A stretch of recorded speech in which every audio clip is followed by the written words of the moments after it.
জুলাই সনদ যদি সংবিধানের অংশ না হয় তাহলে কি হবে সেটা আমি এখন বলে যাচ্ছি।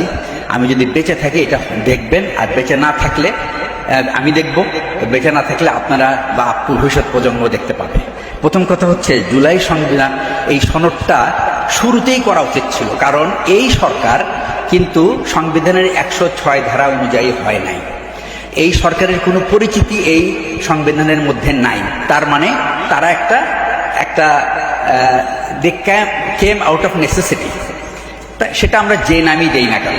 তার মানে এরা এই সংবিধান, যেহেতু তাদের জন্ম সংবিধানের বাইরে, সুতরাং এই সংবিধান ফলো করার কোনো কারণ ছিল না তাদের।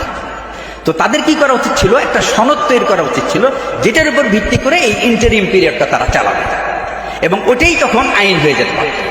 জুলাই সনদ যদি সংবিধানের অংশ না হয়, এটা একটা ফাঁসির রশি সবার জন্য তৈরি থাকবে। যে যখন সুযোগ পাবে সে তখন ব্যবহার করবে। এখন আসেন একটা একটা করে।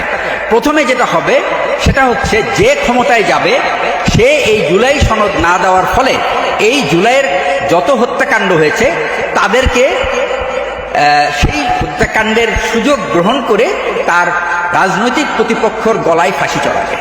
এটা হলো প্রথম কাজ। এরপরে কি করবে, যারা ক্ষমতায় যাবে তারা তো তখন স্বার্থের দ্বন্দ্বে থাকবে তাদের নিজের দলের মধ্যে। যারা ক্ষমতাশীল অংশ থাকবে ওই দলের, তারা ক্ষমতাহীনদের উপরে এই একই ফাঁসির দড়ি ব্যবহার করবে।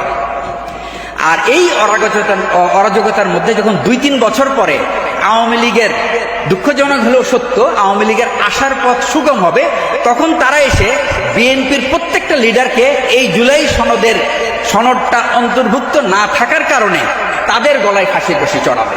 আমি বললাম আপনার লিখে রাখেন, এটা যদি না হয়, বিকজ এই ট্র্যাপটা তারা নিজের জন্য তৈরি করছে, মনে করছে যে এটা না করলে বোধহয়, বা এটা করলে তারা বলে অনেক কিছু হারিয়ে ফেলবে, আর যদি না করে তাহলে কি হবে সেটা আপনারা দেখতে পাবেন।